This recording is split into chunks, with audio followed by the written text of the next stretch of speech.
মই প্ৰথমেই চামগুৰিবাসী ৰাইজক ধন্যবাদ কৃতজ্ঞতা জনাইছোঁ যে এটা প্ৰতিকূল পৰিৱেশত তেওঁলোকে ভোট দিবলৈ আহিছিল। অৱশ্যে এটা কথাও ঠিক যে মই ইলেকশ্যনৰ দিনাই দেখিছিলোঁ আৰু সেইকাৰণে আপোনালোকে পাকে পকাৰে মই জনাই দিছিলোঁ যে এই নিৰ্বাচন হোৱা নাই, এইটো ভোট কেপচাৰিং হৈছে আৰু কোনকেইটা চেণ্টাৰত কেনেকৈ হৈছে গোটেই কথাখিনি মই ফোন যোগেও ৰাতিপুৱা 10-12টাৰ পৰা আৰম্ভ কৰি গধূলি 6টালৈকে উপায়ুক্ত ডাঙৰীয়াক আৰু ডাঙৰীয়াক কৈছোঁ যে ইয়াত ভোট কেপচাৰিং হৈছে। আপোনালোকে কৈছিলে যে ইলেকশ্যন ফৰ্মেল কেম্পেইন শেষ হোৱাৰ পিছত তাত ভোট নাথাকা কোনো লিডাৰ আপুনি থাকিব নালাগে, আপোনালোকৰ পৰা গুচি যাব লাগে। সেইমতে আমাৰ MLA বা আমাৰ লিডাৰসকলক মই যাব ক'লোঁ।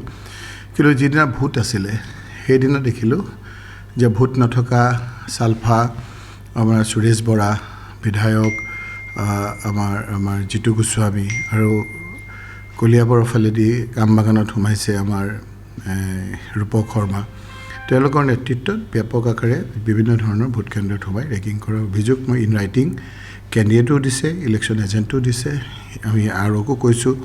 আৰু যেতিয়া মই DC ডাঙৰীয়াক কৈছোঁ যে আপুনি আমাক আনিবলৈ মনা কৰিলে, কিন্তু এতিয়াতো জিতু গোস্বামী আৰু আমাৰ তেতিয়ালৈকে 12টা-1টালৈকে ৰূপক শৰ্মা যোৱা নাছিল, তাৰপিছত গৈছে। সুৰেশ বৰাই গৈ পেলাইতো ফৰ্মেল প্ৰেছকে এড্ৰেছ কৰিছে লাওখোৱাত। তেতিয়া মোক অসহায় হিচাপে ক'লে যে মই কি কৰিব বিচাৰোঁ, মোৰ কথা নুশুনে। যি নহওক, যি ঘটনা হৈছে সেইবিলাক পৰৱৰ্তীত আমি বিচাৰ কৰিম। মই যি ৰায় হৈছে গণতন্ত্ৰ এইটো মানি লৈছোঁ আৰু নতুন বিধায়কক মই অভিনন্দন জ্ঞাপন কৰিছোঁ।